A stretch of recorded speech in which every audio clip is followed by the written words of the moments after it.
MLS-ൽ Inter മയാമിക്ക് സമനിലക്കുരുക്ക്. ഇന്ന് Atlanta യുണൈറ്റഡിനെ നേരിട്ട് ഇന്റർ മയാമി 2 ഗോളുകൾ വീതം നേടി സമനിലയിൽ പിരിയുകയായിരുന്നു. 2 തവണയും മുന്നിലെത്തിയ ശേഷമായിരുന്നു ഇന്റർ മയാമി ലീഡ് കൈവിട്ടത്. സൂപ്പർ താരങ്ങളായ Lionel Messi, Luis Suarez, Jordi Alba എന്നിവരൊന്നും ആദ്യ ലെവലിൽ കളത്തിലെത്തിയില്ല.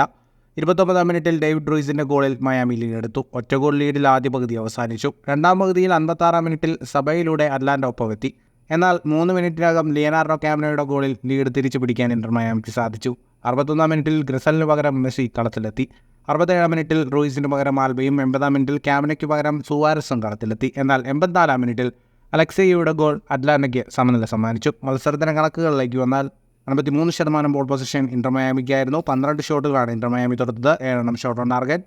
508 പാസുകൾ 85% കൃത്യതയോടെ ഇന്റർ മയാമി പൂർത്തിയാക്കി. 17 ഷോട്ടുകളാണ് അറ്റ്ലാന്റ തൊടുത്തത്. 5 ഷോട്ട് ഓൺ ടാർഗറ്റ്. സമനിലയായെങ്കിലും ഇന്റർ മയാമി തന്നെയാണ് MLS ഈസ്റ്റേൺ കോൺഫറൻസിൽ 1-ാം സ്ഥാനത്ത്. 29 കളികളിൽ 63 പോയിന്റാണ് ഇന്റർ മയാമിക്കുള്ളത്. 2-ാം സ്ഥാനക്കാരേക്കാൾ 8 പോയിന്റ് ലീഡ് ഇന്റർ മയാമിക്കുണ്ട്.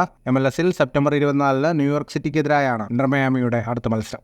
ഫുട്ബോൾ ലോകത്തെ കൂടുതൽ വാർത്തകൾക്കും വിശേഷങ്ങൾക്കുമായി സ്പോർട്സ് കഫേ ഇപ്പോൾ തന്നെ സബ്സ്ക്രൈബ് ചെയ്യുക.